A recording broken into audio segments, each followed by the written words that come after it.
sommaire de ce 12h45, affaire foncière à Toegan dans une commune de la province du Kuruwego. Une affaire qui dure depuis 6 ans et oppose deux familles qui s'accusent mutuellement. La famille Sawadogo était face à la presse pour interpeller les autorités compétentes. On en parle dans cette édition. Et puis, le père Chris Roy Kwame a dédicacé hier son nouvel ouvrage, L'Onction, le toucher de Dieu. À travers cette œuvre, l'auteur propose une réflexion spirituelle autour de l'onction. La cérémonie de dédicace a réuni plusieurs fidèles catholiques, des amis de l'auteur et des lecteurs. Les détails également dans ce 12h45.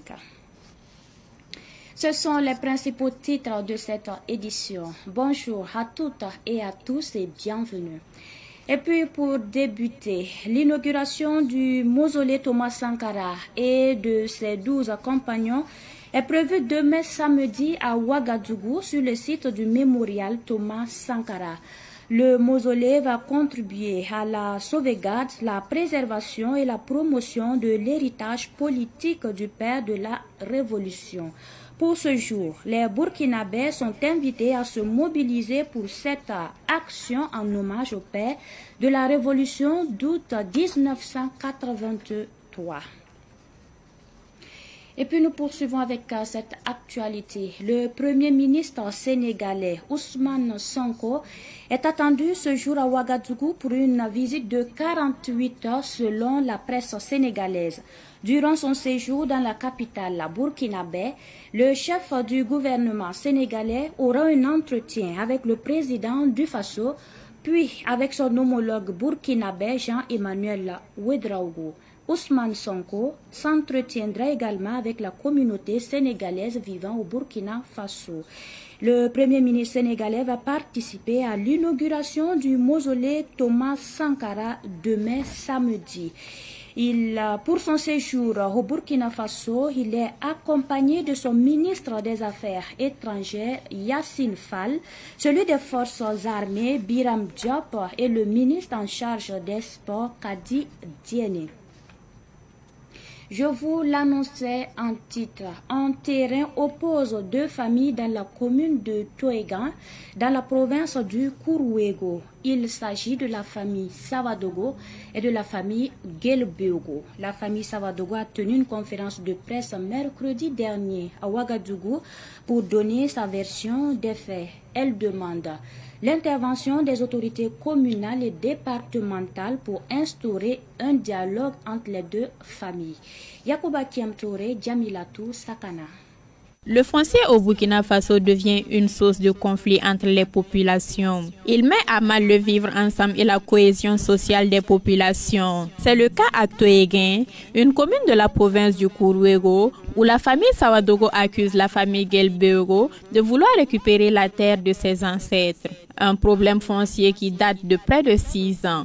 La famille Gelbeugo a procédé à la destruction d'arbres que notre communauté a planté collectivement depuis l'époque de l'indépendance. Cet acte a profondément choqué la population, car il pousse à un symbole fort de notre histoire commune et de notre attachement à cette terre. Cette même famille affirme que nous ne serions pas originaires de Toegan. Nous demandons de retourner à Gourpila, localité supposée de nos ancêtres. Cette même famille a entassé des briques à proximité de notre maison familiale dite Rite, en prétendant que toute la localité leur appartient et qu'ils peuvent y entreprendre ce qu'ils veulent sans concertation ni respect des règles communautaires. Il se trouve que dans ces derniers temps, il y a des malversations, des communications et des pratiques qui sont en train de jaillir, que nous essayons de comprendre mais que nous ne comprenons toujours pas. Et premièrement, il faut noter que la famille Gelbeugo prétend être le propriétaire ferme du village de Toegan et tout les appartient. La famille Sawadogo note également une ingérence du préfet, président de la délégation spéciale de Toegan, Deme Aïssa Traoré, dans le processus de lotissement suspendu. Pour elle, le gouvernement a interdit la vente de terrain en 2024 et il n'est plus question de lotissement dans la commune de Toegan. Nous déplorons l'implication directe de la madame la préfète dans un lotissement officiellement suspendu. Elle s'est activement impliquée dans sa relance, invoquant des instructions émanant du président du Faso. Celle-ci aurait effectué plusieurs déplacements auprès du chef du village, sollicitant son accompagnement dans cette opération, alors même qu'aucune concertation avec les populations n'a eu lieu.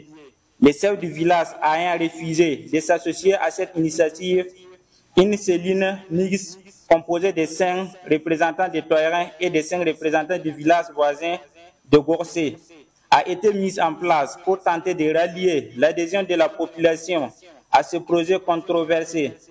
Ce processus jugé opaque avait déjà suscité des tensions lors des précédentes tentatives, raison de l'absence de recensement clair des bénéficiaires potentiels et du manque de garanties concernant les mesures de dédommagement en contradiction avec les normes nationales en vigueur. Cette démarche précipitée accentue la méfiance, d'autant que les informations circulent sur l'acquisition personnelle de plusieurs terrains par Madame la préfète dans différentes localités de la commune. Cette conférence de presse, la famille Sawadogo dit ne pas comprendre la gestion des compensations financières versées par la société minière Bissa Gold dans le cadre des travaux d'aménagement de la route dans la commune de Touéguin. Nous nous interrogeons pourquoi la répartition a-t-elle été faite dans d'autres localités, mais pas à Touéguin. Cette répartition informe et non encadrée a entraîné une contestation à raison de l'absence de prise en compte distincte et équitable des 3 parties concernées: les propriétaires de la forêt, les propriétaires terriens et les exploitants agricoles. La population de Touéguin appelle les autorités départementales, provinciales et nationales à restaurer le dialogue entre les familles en conflit, suspendre définitivement toute tentative de lotissement forcé, mettre en place une commission d'enquête indépendante et garantir un traitement juste, transparent et équitable des citoyens de Touéguin. Le Burkina Faso a participé pour la première fois au Salon du tourisme d'Afrique du Sud. Il s'est déroulé du 13 au 15 mai et a accueilli l'agence Faso Tourisme du Burkina Faso. La délégation burkinabé, conduite par le directeur général du Faso Tourisme, Souleymane Kagone, a décidé de s'en inspirer pour préparer la 15e édition du Salon international du tourisme et de l'hôtellerie de Ouagadougou, sitôt prévu en septembre prochain. Souleymane Kagone depuis Durban, en Afrique du Sud. Il est au micro de Soumaïla Rabo.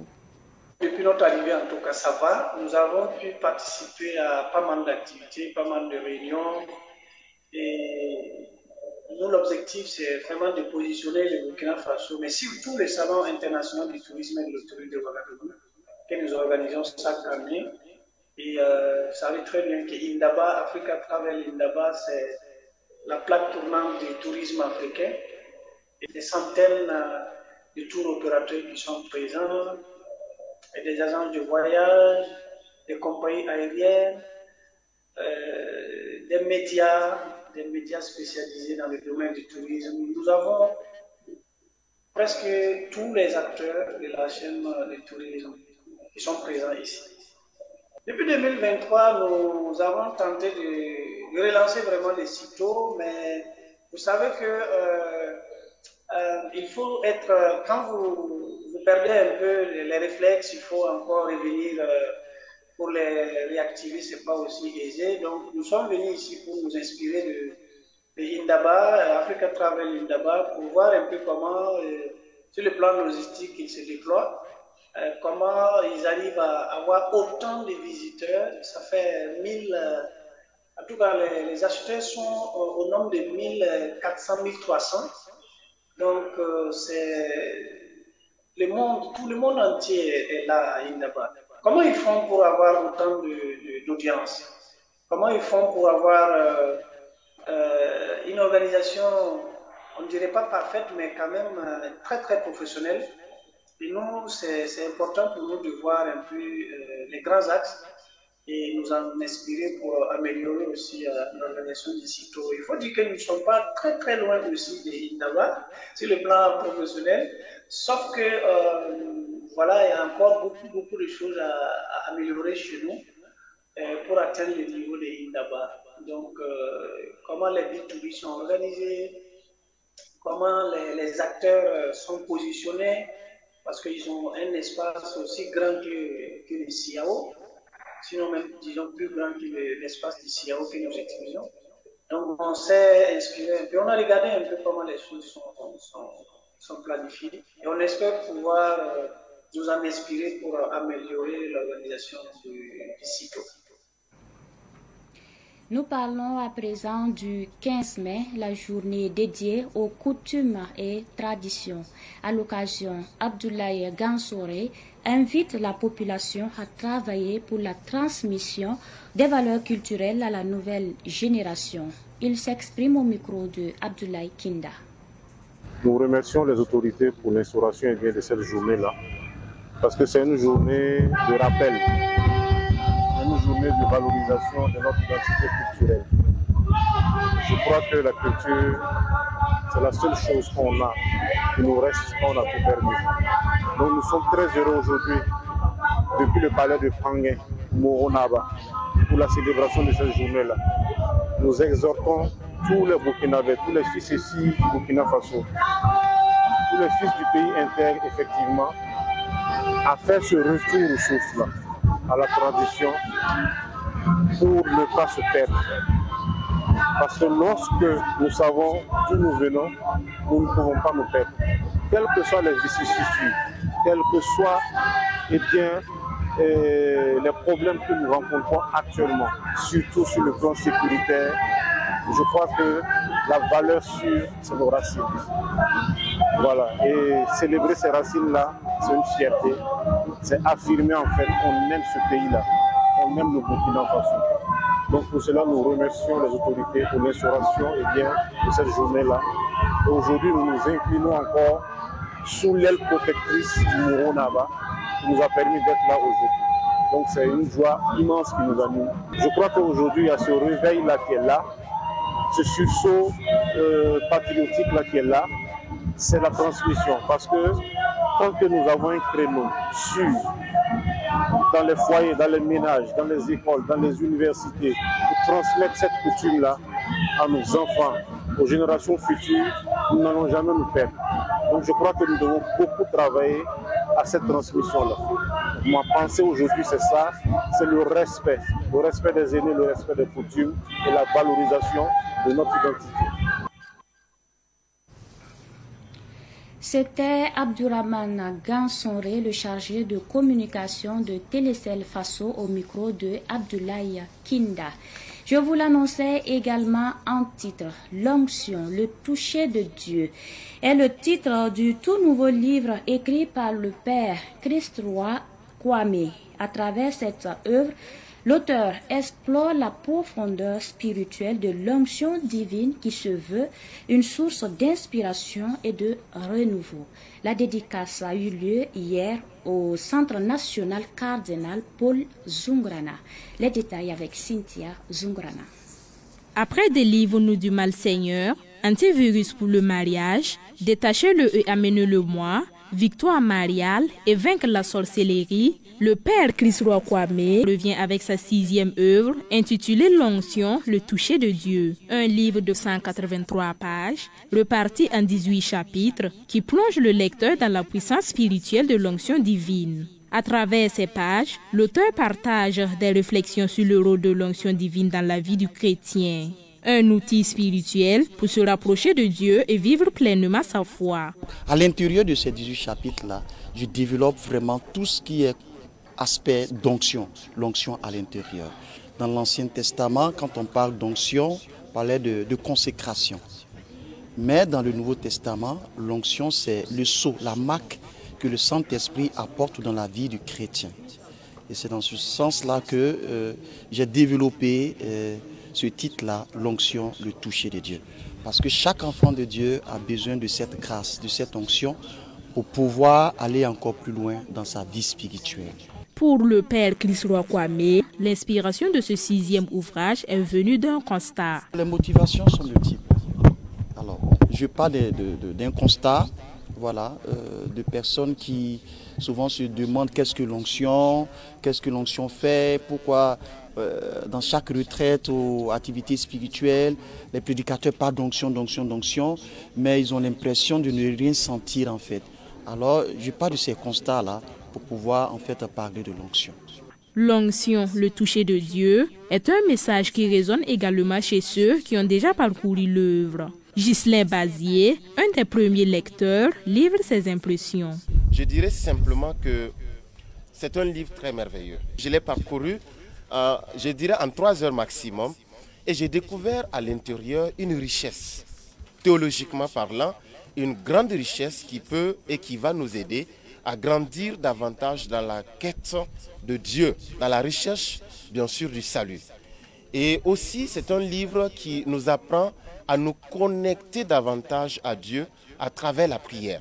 L'onction, le toucher de Dieu, de l'auteur appelé aussi Père Chris Roapio, est disponible à Ouagadougou, Bobo Dioulasso et Banfora, au prix unitaire de 7500 francs CFA. Nous terminons en musique. Saoudé est le deuxième album de l'artiste Emos, officier supérieur des armées. Un opus de 10 titres qui rend hommage aux forces de défense et de sécurité et valorise l'industrie traditionnelle. La présentation de l'album a eu lieu mercredi dernier, suivi d'un concert. Et c'était en présence de Madinatou Ouedraogo.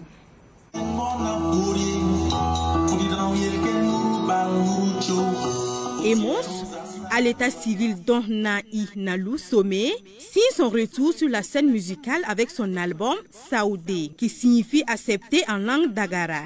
L'artiste a collaboré sur cet album avec l'artiste musicien Nourat. Une œuvre inspirée de son défunt père. Je suis à mon deuxième album que je présente aujourd'hui. L'inspiration, en fait, toute la carrière de Emos, je peux la considérer comme une passion étouffée qui demande qu'à sortir. Voilà, donc c'est depuis mon père, qui était inspecteur divisionnaire de douane, et Jean Sommet, et qui était également artiste musicien, qui a dirigé l'orchestre de la douane révolutionnaire avec le mythique titre Madelina que j'ai repris dans mon premier album.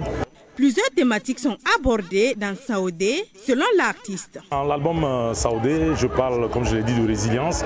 Je parle aussi à mes frères d'armes pour leur donner le courage de continuer, de tenir bon. Parce que toute lutte demande des sacrifices. Et ces sacrifices-là, il faut accepter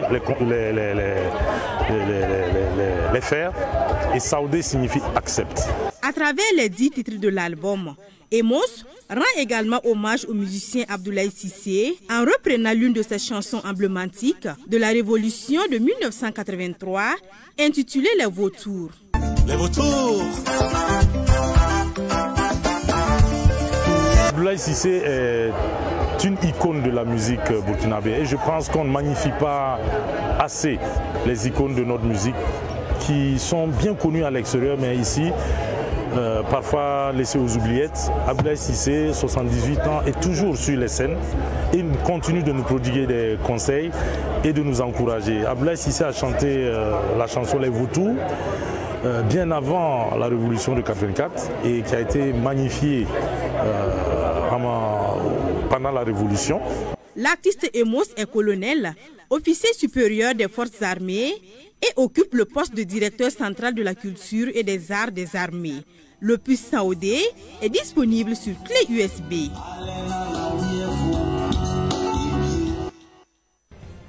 Fin de ce Savane Midi. Merci à toute l'équipe qui a travaillé pour sa réalisation et merci à vous. Très bonne suite en compagnie de nos programmes.